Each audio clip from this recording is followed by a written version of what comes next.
Hi everyone, welcome back here to Theologians Think, and I wanted to continue analysing the sequence of events that I created in my film.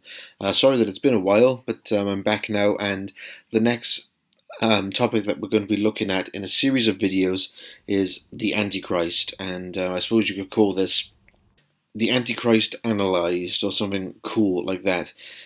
Basically, what we have in this story is the timeline that I established in the movie, and within that timeline is a series of Bible verses that are placed together. The ones I'm thinking of off the top of my head that are usually compiled together to create this sequence are verses like Daniel chapter 9, verses 24 to 27, the Second Thessalonians verses 3 to 4. That would coincide then with the abomination that causes desolation in Matthew 24, Mark 13, and Luke 21. That would also coincide then with verses like Revelation 13:18, the number of the beast.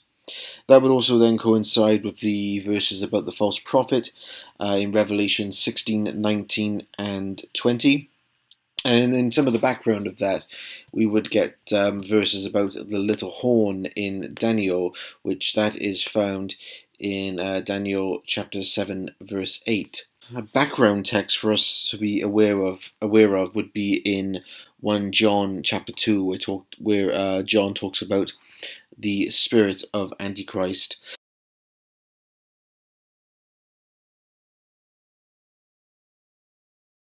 My plan is, in however many videos it takes, is to look at these verses, and I'm sure there'll probably be a few more that I may have missed there, and analyze each one and really ask ourselves the question, is there really such a person as the Antichrist?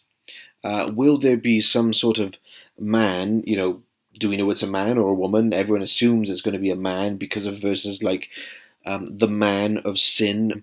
But is there really going to be a person in general who is going to come up in the end times and apostate against God and then start to persecute and torture God's people, presumably the Jews, because the belief, so-called, is that the church is going to be raptured out of here, then God will focus on the Jews once again, and the Antichrist will make a covenant with them, and then in the midst of the 7 year of tribulation, he will break the covenant and then begin to heavily persecute them.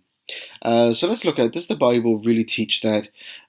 Two, is it a principle that has healthy values? I'm just wondering, does this stir up more fear and anxiety? I know we need to protect ourselves from the world, and the world is not perfect.